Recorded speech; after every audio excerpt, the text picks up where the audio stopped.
So hello guys, welcome to Empress Pathshala. तो आज हम बात कर रहे हैं इंटर्नशिप जर्नी पार्ट 4 के बारे में। इसमें हम 3 सब्जेक्ट डिस्कस करेंगे, सर्जरी, एनेस्थीसिया एंड पीडियाट्रिक्स। तो लेट्स स्टार्ट।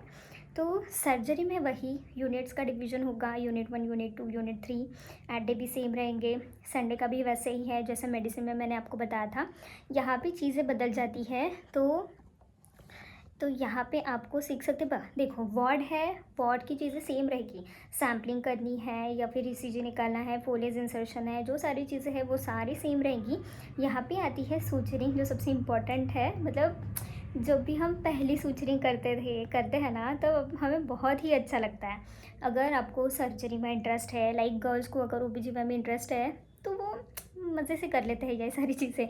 मुझे मेडिसिन सर्जरी में उतना इंटरेस्ट नहीं था, तो इसलिए मैंने बस वो सारी चीज़ें सीखी। ज़्यादा मैं इन्वॉल्व नहीं हुई, मैं वार्ड के काम कर लेती थी। लाइक बाकी जो सैम्पलिंग है, पेशेंट को प्रिपेयर करना है ओटी के लिए, या फिर कंसेंट लेना है, पेशेंट को समझाना ही कि ऐसा ऐसा होने वाला है, तो ये सारी चीज़ें मैं करती थी। लेकिन वही बात आती थी, फिर अगर सूचरिंग करनी है या फिर किसी सेलुलाइटिस पेशेंट की ड्रेसिंग करनी है, मतलब जो भी असिस्ट करना है जेआर को, तो फिर ये सब चीज़ें मैं नहीं दिख पाती थी। तो फिर मैंने वार्ड का काम चूज़ कर लिया। ये भी सही है। मतलब जो भी करो, मन लगा के करो, एंजॉय करो इंटर्नशिप को। अगर पढ़ रहे हो तो पढ़ाई भी करो अच्छे से, बस इतना है। तो सूचरिंग आपको मतलब मोस्टली ऐसे रहता है कि सीनियर इंटर्न, जूनियर इंटर्न यहाँ पे भी वैसे है। जो आपके पहले गया है वो सीनियर इंटर्न, जहाँ मतलब उनको सब काम आता है। लाइक सर्जरी में मेन चीज़ है कि ओटी के लिए प्रिपेयर करो पेशेंट को, और सूचरिंग तो वो आपको अपने ही इंटर्न्स लोग सिखा देंगे। अगर इंटर्न्स नहीं है तो जीआर लोग सिखा देते हैं। इतना इतना हाइपर या फिर टेंशन लेने की बात नहीं कि मुझे ये भी नहीं आता, ये भी नहीं आता, कैसे जाएगी मेरी डी। तो टेंशन नहीं लेना, सब सिखा देते हैं वहाँ पे। अगर वहाँ पे नहीं भी है कोई, और अगर मेडिसिन का इंटर्न है ये, तो वो भी आपको सिखा देगा। ठीक है। तो सूचरिंग सैम्पलिंग होती है और राउंड्स भी वैसे ही होते हैं। लाइक हमें सुबह जाके बीपी और आरबीएस लेना है सबका, और चार्ट पे मेंशन करना है, बिकॉज वहाँ पे इंपॉर्टेंट रहता है। अगर हम पेशेंट को ओटी के लिए प्रिपेयर करते हैं ना, अगर उसका बीपी ज़्यादा है या फिर शुगर लो है या फिर ज़्यादा है, तो हमें उसे वैसे मेंशन करना पड़ता है। ठीक है। तो ओटी सबसे बेस्ट थिंग लगी है मुझे पूरी इंटर्नशिप में। मतलब अब इंटर्न्स का तो मोस्टली बाकी दिन कुछ काम नहीं रहता। हम एक दिन वॉश्ड होते हैं। वॉश होना मतलब क्या है कि हम सर को असिस्ट करेंगे मेजर सर्जरीज में, which is the best thing I have ever fail. तो मुझे तो बहुत बहुत ही सही लगा था वो। हमारे जो जेआर थे ना, वो बहुत अच्छे थे सर्जरी के तो मुझे तो बहुत अच्छा लगा था जिस दिन मैं प्रिपेयर वॉश्ड हुई थी, तो सही था वो।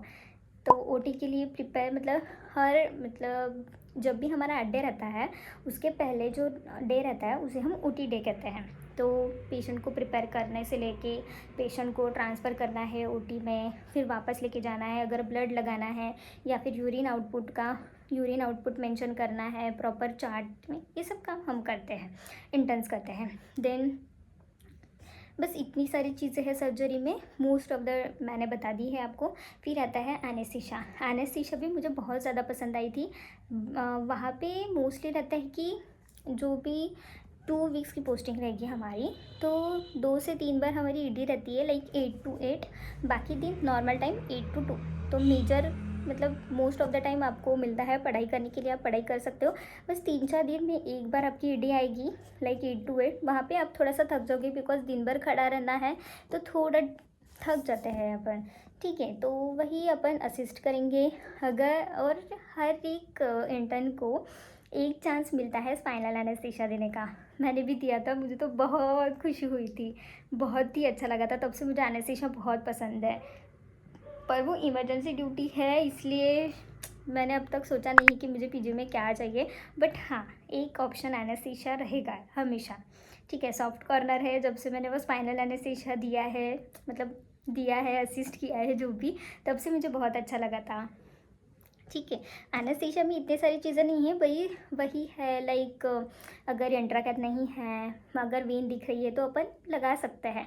और वही ड्रग प्रिपेयर करो, सर को प्रिपेयर करके देना है वहाँ पे। तो मोस्ट ऑफ द जो भी चीज़ें हैं वो सर देखते हैं। हमें बस खड़ा रहना है, मॉनिटर्स को देखते रहना है कि अगर बीपी फॉल हो रहा है तो सर को बताना है।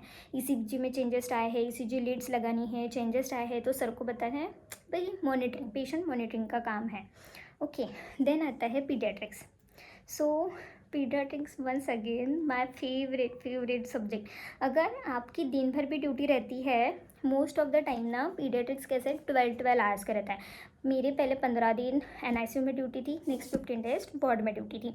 एनआईसीयू में मुझे नाइट मिली थी, सर ने ही अलॉट किया था सबको कि कौन क्या क्या ड्यूटी करेगा। तो मैं और मेरी 2 को-इंटर्न हम नाइट ड्यूटी में थे। नाइट ड्यूटी मतलब लाइक 9 से 9 हमने टाइम रखा था, बिकॉज उसके पहले तो हम खाना नहीं खा सकते थे, बिकॉज हम बाहर रहते थे, टिफ़िन भी 9 से पहले नहीं आता था। तो हमने कहा हमारे हिसाब से कंफर्टेबल टाइम था 9 से 9। ठीक है, तो ज़्यादा तकलीफ़ तो गई नहीं थी। नाइट ड्यूटी में बस एक दिक्कत रहती है, लाइक आप हमें आदत रहती है कुछ तो भी खाने की। तो नाइट में क्या मिलता था, हमारे यहाँ तो पोहा मिलता था, वो खाते थे, नहीं तो हम फ्रूट्स लेके जाते थे। फिर सब लोग 2-3 लोग ऐसे बैठ के थोड़ा नाश्ता करते थे, तब तक सिस्टर लोग बच्चों की मॉनिटरिंग कर देते थे। तो एनआईसी की ड्यूटी भी बहुत ही अच्छी थी, मुझे बहुत मज़ा आया वहाँ पे। वार्ड में थोड़ा हेक्टिक हो जाता है, बिकॉज वहाँ पे बच्चे बड़े रहते हैं। एनआईसीयू में तो वो हमें परेशान नहीं करते थे, हम उन्हें परेशान करते थे।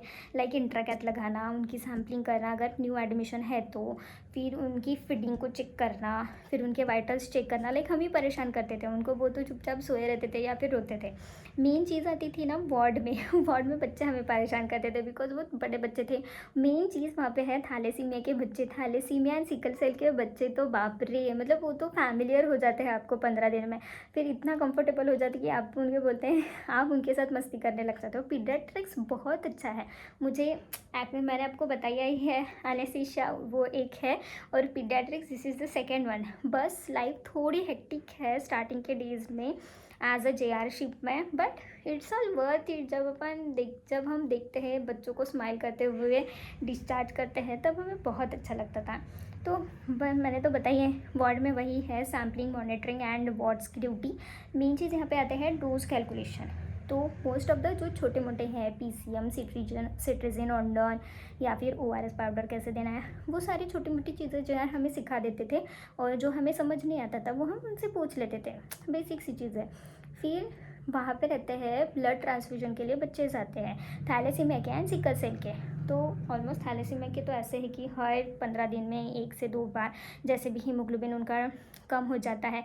वहाँ पे थोड़ी दिक्कत होती है, बिकॉज थैलेसीमिया के पेशेंट्स रोज़ आते हैं, उनका सुबह CBC कराओ, ब्लड ग्रुप कराओ, फिर उनके ब्लड अरेंज करो, उन्हें ब्लड लगाओ, ब्लड की मॉनिटरिंग करो एज उनको कुछ एलर्जिक रिएक्शन हो ना जाए। तो बस वो सारी चीज़ें हैं जो थोड़ी हेक्टिक जाती है, बट लास्ट में जब वो स्माइल करके हमें बाय कहते हैं ना, तो सब सब सही लगता है। पीडियाट्रिक्स में कैसे 1 महीना गया मुझे तो समझ भी नहीं, मैंने तो बहुत इंजॉय किया था। और वो तो हमारी लाइक लास्ट फेज़ था हमारे इंटर्नशिप का। तो हम सारे लोग एक्साइटेड थे, यहाँ पे कॉन्वोकेशन, फेयरवेल की तैयारी करो और लास्ट डेज है, तो सारा मतलब ऐसे लगता था कि यार हमारी कॉलेज लाइफ ख़त्म हो रही है। तो जो भी है टाइम मिल रहा है फ्रेंड्स लोगों के साथ, बस इंजॉय करो। सो मैं आपको और मेरी इंटर्नशिप जर्नी शेयर करूँगी। So stay tuned guys, bye.